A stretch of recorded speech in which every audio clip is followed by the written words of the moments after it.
કચ્છમાં શરૂઆત મહત્વપૂર્ણ ખબરથી ખેડૂતો કરશે પડતર પ્રશ્નોને લઈને ગાંધીનગર તરફ કૂચ ટ્રેક્ટર રેલી થકી ગાંધીનગર તરફ કૂચનું આયોજન થયું છે। ગાંધીનગર કૂચ એલાનને લઈ ચુસ્ત પોલીસ બંદોબસ્ત ગોઠવવામાં આવ્યો। કિસાન કોંગ્રેસ અને કિસાન સંઘર્ષ સમિતિના નેજા હેઠળ આ એક મોટી રેલીનું આયોજન થયું છે।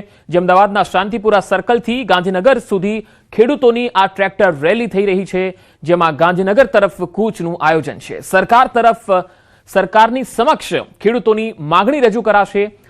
આંદોલન સંપૂર્ણ શાંતિપૂર્ણ અને લોકતાંત્રિક હોવાનો દાવો છે। કિસાન કોંગ્રેસના નેતાઓ અને મોટી સંખ્યામાં ખેડૂતો ઉપસ્થિત છે। કિસાન કોંગ્રેસના 1111 ટ્રેક્ટર સાથે કૂચનો દાવો થઈ રહ્યો છે। પ્રદેશ કોંગ્રેસ પ્રમુખ નેતા પક્ષ સહિતના જે નેતાઓ છે તેઓ ઉપસ્થિત છે। ખેડૂતોની મુખ્ય 5 માગણીઓ સાથે સરકારને ઘેરવાનો પ્રયાસ છે। જમીનની માપણી અને કાપણી બંધ કરો, જમીન સંપાદનમાં પૂરતું વળતર આપો, ખેડૂતોના દેવા માફ થાય, દૂધ અને ખેત ઉત્પાદનના ટેકાના ભાવ જાહેર કરવામાં આવે, ખાતર બિયારણ અને ડીઝલનો પૂરતો જથ્થો આપો, ખાણ દાણ વ્યાજબી ભાવે મળે, ગુણવત્તાસભર જથ્થો મળે, ખેતી પશુપાલન માટે મફત વીજળી આપો। આ તમામ જે માગણીઓ છે એ માગણીઓ સાથે ખેડૂતોની એક મોટી કૂચ ગાંધીનગર તરફ દેખાઈ રહી છે, જે અમદાવાદના શાંતિપુરા સર્કલથી શરૂ થઈ ચૂકી છે, જેની તસવીરો આવી રહી છે। બે અલગ અલગ તસવીરોમાં તમે જોઈ શકો છો 1111 ટ્રેક્ટરમાં ખેડૂતો મોટી સંખ્યામાં અહીંયા પહોંચ્યા છે। પોતાની માગણીઓ લઈ ગાંધીનગર સમક્ષ સરકાર સમક્ષ રજૂ કરાશે, જેમાં અલગ અલગ 8 થી 10 જેટલી ખેડૂતોની માગણીઓ છે। કિસાન સંઘર્ષ સમિતિ અને કિસાન કોંગ્રેસ દ્વારા આ રેલીનું આયોજન કરાયું છે। સરકાર સમક્ષ ખેડૂતો પોતાની માંગ રજૂ કરશે, જેમાં 8 થી 10 જે માગણીઓ મેં પહેલા કીધી એ તમામ માગણીઓ છે એ સરકાર સમક્ષ રજૂ કરવામાં આવશે। ખોટી જમીન માપણી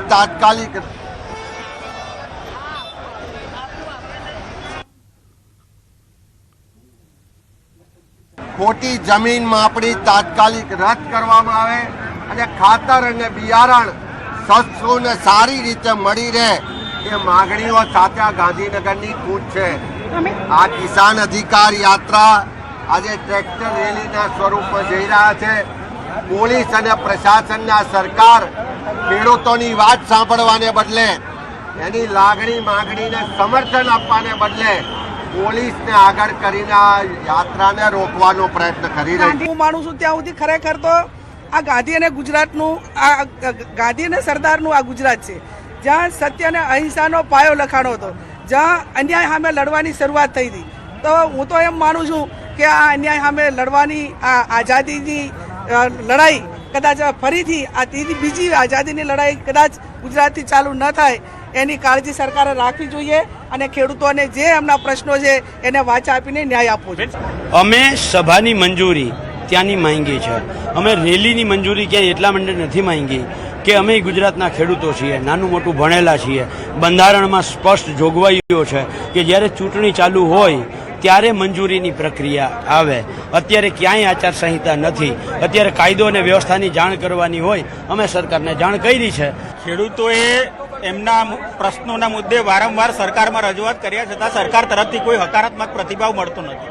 ખેડૂતની મુખ્યત્વે 3 માંગણીઓ છે। એક તો ખેડૂતોનું સંપૂર્ણ દેવું નાબૂદ થવું જોઈએ, બીજી માંગણી એ છે કે ખેડૂતોને પૂરેપૂરો ટેકાનો ભાવ મળવો જોઈએ। એમાં પણ સરકાર જે મર્યાદા રાખે છે કે આટલા મણથી વધારે સરકાર ખરીદી નહીં કરે, તો સરકાર ખેડૂતની જેટલી બી ઉપજ હોય એ તમામની સરકારે ટેકાના ભાવે ખરીદી કરવી જોઈએ। હજારો ખેડૂતો, તમે પોતે જોઈ રહ્યા છો માહોલ કેવો છે। આ સ્વયંભૂ છે, પક્ષ મોબિલાઇઝ કરે તો લોકો લાવવા પડે, આ લાવેલા નહીં આવેલા છે, અને જ્યારે આવેલા હોય ત્યારે ખરા તડકામાં સરકારને અમે આજે કહ્યું છે કે આજે તો અમે તમને પહેલા દિવસે કહ્યું તો અમે ચેતવણી આપવા આવીએ છીએ। આ ટ્રેલર છે, પિક્ચર હજુ બાકી છે। ખેડૂતોના નામે રાજનીતિને લઈને વિરોધ શરૂ થયો છે। કોંગ્રેસ નેતાઓ જશ ખાટવા પહોંચ્યાનો આરોપ। ટ્રેક્ટર રેલીમાં આવેલા એક ખેડૂતે વિરોધ નોંધાવ્યો છે। હળવદના રાણકપરના ખેડૂતે આક્રોશ ઠાલવ્યો છે। હળવદના ખેડૂત ધવલ પટેલે આરોપ લગાવ્યા, નેતાઓ જશ ખાટવા પહોંચી ગયા એવું ધવલ પટેલ જણાવી રહ્યા છે। સ્વયંભૂ આવ્યા છે ખેડૂતો, ધવલ પટેલે કહ્યું। વિધાનસભામાં કોંગ્રેસે કોઈ મુદ્દો નથી ઉઠાવ્યો, જેને આવવો હોય એ આવો, પણ ખેડૂત બનીને આવો। મારું ગામ રાણકપર, હળવદ તાલુકો, ત્યાં મારા ખુદના ખેતરમાં 2 ગામડા આવે છે। અત્યારે જયારે પબ્લિક ભેગું થયું છે, ખેડૂત સ્વયંભૂ ભેગું થયું છે, તો એનો જસ ઉઠાવવા બધા નેતાઓ પહોંચી ગયા છે. અત્યાર સુધી વિધાનસભામાં 12-13 ધારાસભ્યો છે કોંગ્રેસના, એમ કોઈ કઈ બોલ્યું નહીં.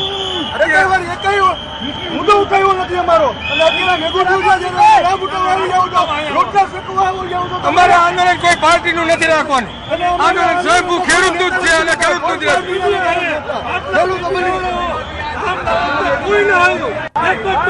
જેને આવું હોય આવો, ખેડૂત બનીને આવો. અરવલ્લીના મોડાસાના પહાડપુરમાં ખેડૂતોએ હોબાળો મચાવ્યો. સેવા મંડળીમાં ખેડૂતોએ હોબાળો મચાવ્યો. ખેડૂતોના નામે ખોટી રીતે ધિરાણ લઈ ગેરરીતિ આચર્યાનો આક્ષેપ થઈ રહ્યો છે. મંડળીના સત્તાધીશો સામે ગેરરીતિ આચર્યાનો ગંભીર આક્ષેપ થઈ રહ્યો છે. અલગ અલગ ખેડૂતોના નામે 20 લાખથી વધુની ઉચાપતનો ખેડૂતોનો આક્ષેપ છે. ખેડૂતોએ ગામમાં સૂત્રોચ્ચાર સાથે રેલી યોજી પહાડપુર સેવા મંડળીના શટર બંધ કરીને દર્શાવ્યો છે વિરોધ. ચાલુ કમિટીની જાણ બહાર ખોટી કમિટી રચી ગેરરીતિ કર્યાનો આક્ષેપ થઈ રહ્યો છે. ખેડૂતોએ મોડાસા ટાઉન પોલીસ અને જિલ્લા રજિસ્ટરમાં લેખિતમાં અરજી કરી છે. 2023માં મારા ખાતામાંથી મારો ગેરંટર ચેકમાંથી રૂપિયા 1,49,51,000 રૂપિયા ઉપડી ગયા. બીજા નંબરમાં 2024માં 1,74,000 રૂપિયા 12.5% વ્યાજવાળા ઉપડી ગયા. નવા ચેરમેન અને સેક્રેટરી શ્રીએ મનસ્વી રીતે નવી કમિટી બનાવી દીધી છે તથા તેમને સત્તાનો દુરુપયોગ કરી અને જે ડોક્યુમેન્ટ હોય દાખલા તરીકે જેવા કે ઠરાવ બુક, એજન્ડા બુક, એમાં દુરુપયોગ કરી મનસ્વી રીતે 21 જણની કમિટી બનાવી દીધી છે.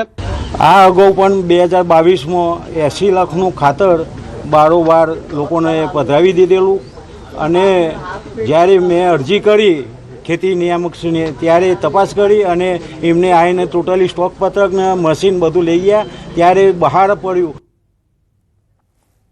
ટ્રેક્ટર રેલીને પગલે પોલીસે ચુસ્ત બંદોબસ્ત ગોઠવ્યો. વૈષ્ણોદેવી સર્કલ પાસે પોલીસે બંદોબસ્ત ગોઠવ્યો છે. એસપી, પીઆઈ તેમજ પીએસઆઈ સહિતના અધિકારીઓ તૈનાત કરાયા. શાંતિપુરાથી ઓગણજ સુધી રેલી અને સભાનું આયોજન. ઓગણજ સભાની સાંજે 5 વાગ્યા સુધીની મંજૂરી છે. કાયદો વ્યવસ્થા જળવાય તે હેતુ સાથે બંદોબસ્ત ગોઠવવામાં આવ્યો છે.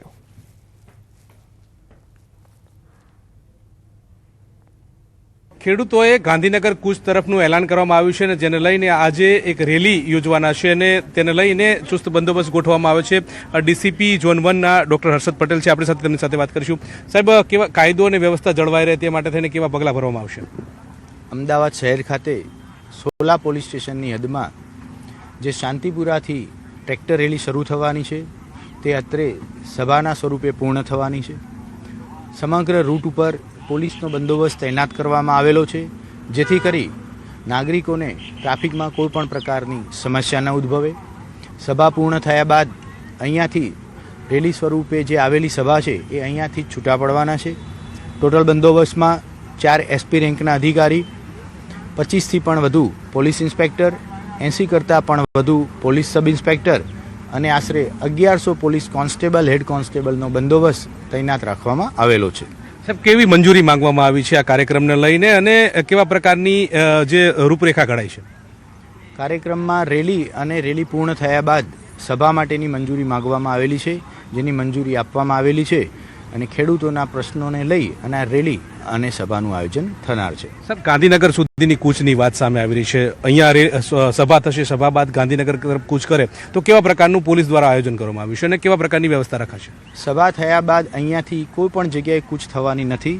આયોજનકર્તાઓ દ્વારા એ વાતની ખાતરી આપવામાં આવેલી છે જેથી આગળના કોઈ આયોજનનો પ્લાન કરવામાં જરૂરિયાત ઊભી થતા નથી. સાહેબ, આ સભા થશે, લોકો પણ આવશે અને ક્યાંક કૂચ તરફ એલાન કરે તો કેવા પ્રકારની તજવીજ? આયોજન કરનાર જે વ્યક્તિઓ છે, આયોજકો સાથે પોલીસની વાતચીત થઈ ગયેલી છે એટલે કોઈ પણ વ્યક્તિઓ અહીંયાથી ગાંધીનગર રેલી સ્વરૂપે કૂચ કરનાર નથી. પોતપોતાના જે જિલ્લાઓમાંથી આવેલા છે ત્યાં પોતાના ઘરે નીકળનાર છે.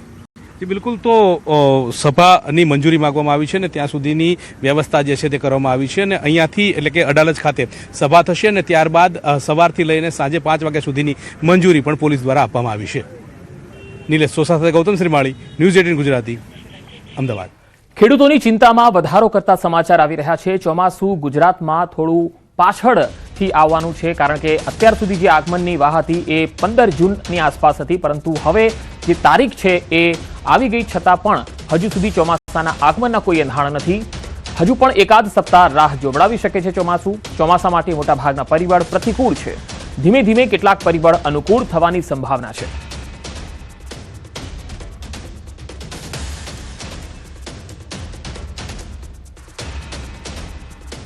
અમદાવાદમાં ઓગણજમાં ટીટોડીએ ઈંડા મૂક્યા છે. ટીટોડીના ઈંડાના આધારે ચોમાસાનો વર્તારો નીકાળવામાં આવતો હોય છે. દેશમાં પ્રાચીન કાળથી થતી વરસાદના વર્તારાની પણ એક પરંપરા છે.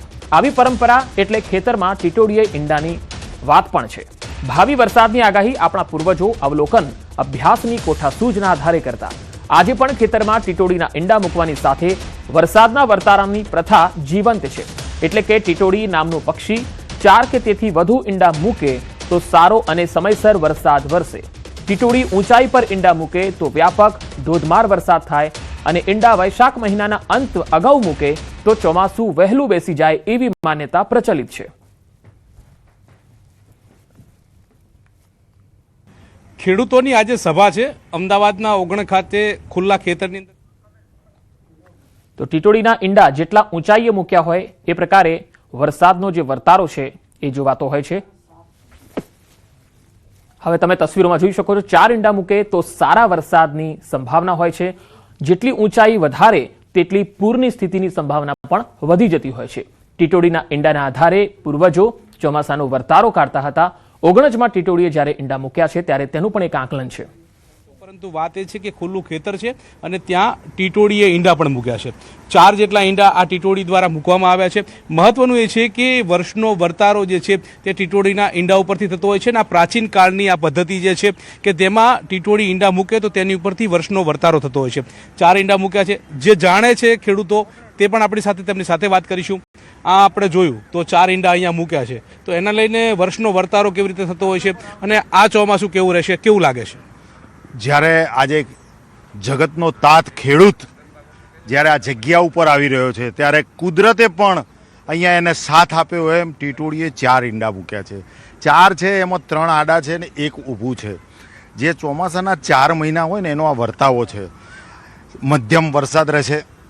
બીજું 1 મહિનો એવો છે કે જે ફૂલ વરસાદ રહેશે. જે ખેડૂતોને તાતને જે ખેડૂત માટે સારી વસ્તુ છે એ આ ટીટોડી કહી રહી છે. આમ જોવા જઈએ તો હાઈટ ઉપર ઈંડા મૂકે તો તેની ઉપરથી પણ વરસાદ થતો હોય છે. આ સમતળ જમીન ઉપર મૂકે છે એને લઈને શું અનુમાન છે? હું તમને કહું કે આ જે ખેતર છે ને એ ખાડામાં છે અને ખાડાની અંદર જ્યારે આ ટીટોડીએ ઈંડા મૂક્યા હોય તો અહીં પાણીનો ભરાવો થશે એવો એક અંદાજ છે. એટલે કે 4 થી 5 ફૂટ પાણીનો ભરાવો થાય એવી આ જગ્યા છે. એટલે વરસાદ સારો રહેશે એકંદરે. અને આ ટીટોડી એક એવું છે પૌરાણિક તમે જુઓ તો વડવાના વડવાઓ આના ઉપરથી વર્ષનો વર્તાવો કાઢતા હતા. અને હાલ એક મહત્વપૂર્ણ ખબર આવી રહી છે. ગુજરાતમાં ચોમાસાની શરૂઆત પહેલા જ વરસાદને લઈને ચિંતાના વાદળો છે. પેસિફિક મહાસાગરમાં અલ નીનોની અસર વધતી હોવાના અહેવાલો વચ્ચે રાજ્યમાં વરસાદની અનિશ્ચિતતા અંગે ચર્ચા શરૂ થઈ. દેશભરમાં અલ નીનોની અસર જોવા મળશે. હવામાન નિષ્ણાત અંબાલાલ પટેલના જણાવ્યા મુજબ અલ નીનોની અસરને કારણે વરસાદના વિતરણમાં અસમાનતા જોવા મળી શકે છે. આ વખતે અલ નીનોમાં ઘાતક દાનવ પેસિફિક મહાસાગરમાં સર્વર થવાની શક્યતા રહેશે અને તેની અસર વિશ્વ ઉપર પણ પડવાની શક્યતા રહેશે. જેમ કે દક્ષિણ અમેરિકામાં ભારે પૂર તો દક્ષિણ ગુજરાતના કેટલાક ભાગમાં ઓછો વરસાદ રહેવાની શક્યતા રહે. આ વખતે ચોમાસું હાલક ડોલક સ્થિતિમાં જોવા મળશે. સપ્ટેમ્બર મહિનામાં અલ નીનોની અસર ઘાતક જોવા મળશે તો બીજી તરફ ઓક્ટોબર સુધી વરસાદ યથાવત રહેશે.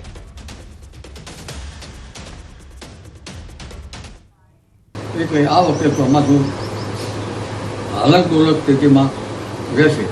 દક્ષિણ ગુજરાતનું હવામાન અને ઉત્તર ગુજરાતના હવામાનમાં આ બંને વચ્ચેની સ્થિતિમાં ઇનર ટ્રોપિકલ કન્વર્જન ઝોનની પર અસર થતી હોય છે.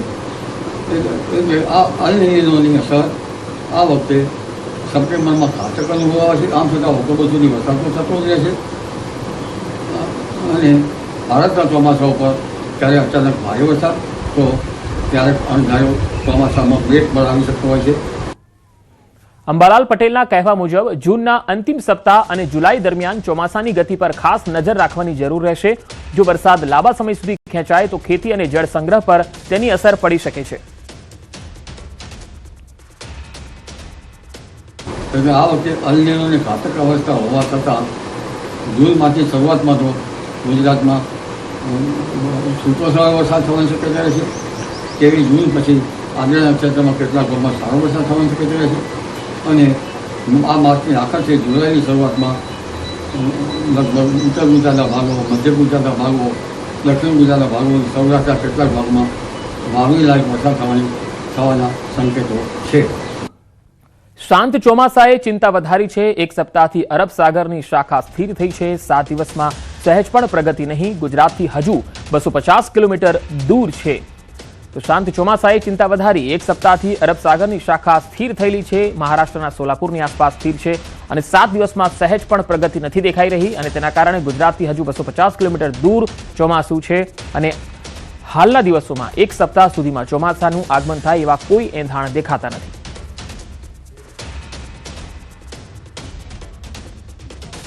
તો 7 દિવસમાં સહેજ પણ પ્રગતિ નથી. ચોમાસાની જે સિસ્ટમ છે એ આગળ વધતી હોય છે ધીરે ધીરે, પરંતુ હાલમાં આ ચોમાસું અરબ સાગરની જે શાખા છે એ એક સપ્તાહથી સ્થિર થયેલી છે મહારાષ્ટ્રના સોલાપુર આસપાસ. હવે સ્ક્રીન આપણે જોઈએ, જે હવામાન વિભાગે આપણને જે સ્ક્રીન પર જે સ્ક્રીન અને આ જે ફોટો ટેલિકાસ્ટ કર્યો છે તે જોઈએ. આ તસવીરો જુઓ. આ તસવીરમાં તમે જોઈ શકો છો કે આમ તો ગુજરાતની જે બોર્ડર છે એ 15 જૂને ગુજરાતમાં ચોમાસું દક્ષિણ ગુજરાતના સાપુતારા, ડાંગ, વલસાડની આસપાસનો જે પટ્ટો છે ત્યાં બેસી જવાની વાત હતી. હવામાન વિભાગનું આકલન એવું હતું કે 15 જૂનમાં ગુજરાતમાં આ ચોમાસું સ્પર્શ કરે છે અને 10 જૂને મહારાષ્ટ્રને કવર કરી લે છે અને 15 જૂને ગુજરાતમાં સ્પર્શ કરશે. પરંતુ આજે 15 જૂન છે અને હજુ સુધી ગુજરાતના કોઈ પણ જગ્યા પર ચોમાસાનું આગમન થયું નથી. આમ તો દક્ષિણ ગુજરાતના પટ્ટાથી જ આગમન થતું હોય છે, પરંતુ હજુ સુધી કોઈ આગમન નથી. હવે જે ચોમાસાની જે ધરી છે એ આ એરિયા પર છે, અરબ સાગરમાં અહીંયા સ્થિર થયેલી છે. એટલે કે મહારાષ્ટ્રના સોલાપુર વિસ્તારની અંદર જે ચોમાસું છે એ અહીંયા સ્થિર છે 250 કિલોમીટર દૂર, જે ગુજરાત તરફ આગળ વધતું હોય છે પરંતુ હાલમાં વધી નથી રહ્યું અને ત્યાં જ સ્થિર છે. તેના કારણે આ 15 જૂનની જે તારીખ આપવામાં આવી છે એ હવે થોડી ડિલે થશે. એટલે કે 25 જૂનની આસપાસ હવે ગુજરાતમાં ચોમાસું આવે તેવી શક્યતા દેખાઈ રહી છે. પરંતુ આગળ તમે અહીંયા જુઓ છો કે 25 જૂનમાં આખા ગુજરાતને આવરી લેશે ચોમાસી સિસ્ટમ એવી વાત છે. પરંતુ હાલની જે સિસ્ટમ સક્રિય છે તેને જોતા એવું નથી લાગી રહ્યું કે એક સપ્તાહમાં ગુજરાતમાં ચોમાસું આવી જશે. આગળ વધીએ. દીવના નાગવા બીચ પર જાહેરનામાનો ઉલાળ્યો થયો. પ્રતિબંધ હોવા છતાં દરિયામાં દુબાકા મારતા લોકો જોવા મળ્યા. દરિયામાં નહાવા જવાનો પ્રતિબંધ છે. દર વર્ષ ચોમાસામાં સમુદ્રમાં કરંટ હોય છે અને તેના કારણે દરિયામાં નહાવા નજીક જવા પર પ્રતિબંધ છે. છતાં અનેક પ્રવાસી જાહેરનામાનો જાહેરમાં ઉલાળ્યો કરી બીચ પર ડૂબકી લગાવતા જોવા મળ્યા. સ્થાનિકોના મતે દીવ પોલીસ લોકોને દૂર કરવા આવે છે, પરંતુ પ્રવાસીઓ બીજી તરફથી બીચમાં ઘૂસી જવાનું અને જીવનું જોખમ લઈ રહ્યા છે એ પણ તસવીરોમાં જોઈ શકાય છે.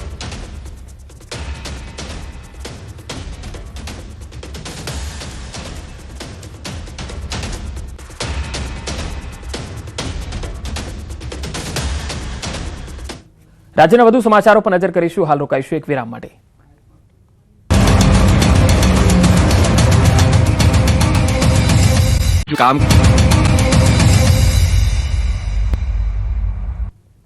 બ્રેક બાદ સમાચારોમાં આગળ વધીએ. નર્મદામાં ભાજપના ધારાસભ્યની નારાજગી જોવા મળી. ભાજપના કાર્યક્રમમાં નાંદોદના ધારાસભ્યનો વોકઆઉટ.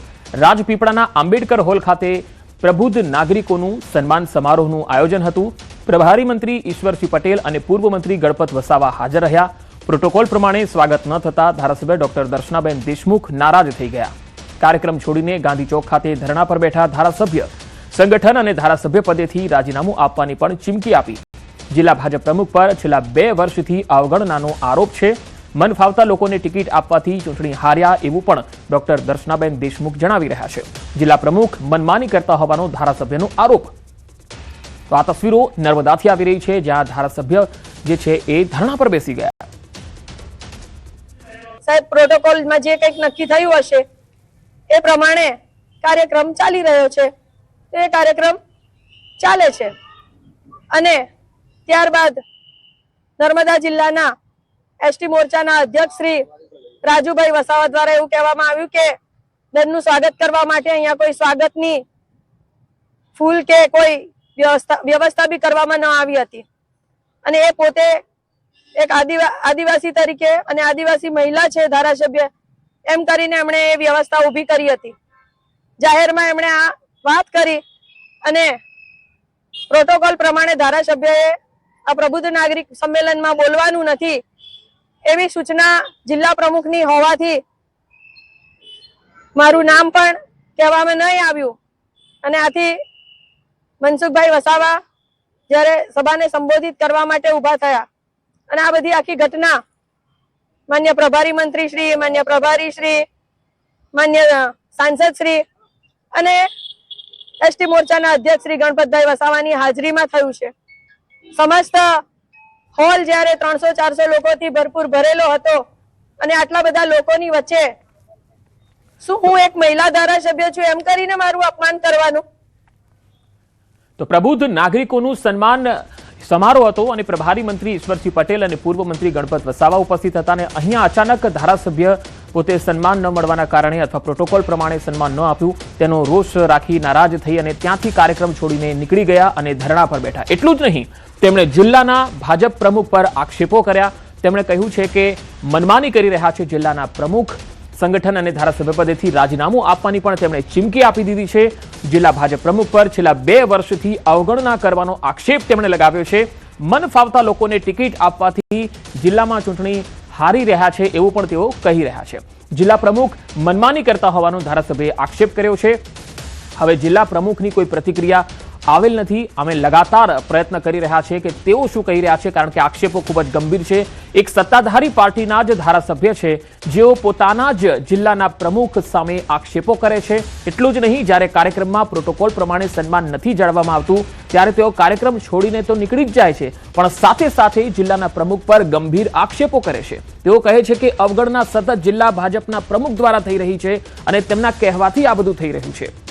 એટલા માટે તેમણે ધરણા પર બેસીને રાજીનામું આપવા સુધીની ચીમકી પણ આપી દીધી અને ધારાસભ્યની આટલી નારાજગી જે છે હવે જિલ્લામાં પણ સળવળાટ શરૂ થઈ ગયો છે. ધારાસભ્યની નારાજગી કઈ રીતે દૂર કરવી તેને લઈને જિલ્લા ભાજપના અગ્રણીઓ જે છે એ દોડધામ મચેલી છે. હાલ તો પ્રભારી મંત્રી જે ત્યાં પહોંચ્યા છે ઈશ્વરસિંહ પટેલ, તેમની પણ કોઈ પ્રતિક્રિયા આવી નથી રહી. ભાજપની અંદર, સત્તાધારી પાર્ટીની અંદર ધારાસભ્યની નારાજગી આ પ્રકારે જાહેરમાં ખુલ્લેઆમ આવી હોય એ જોવા મળી છે.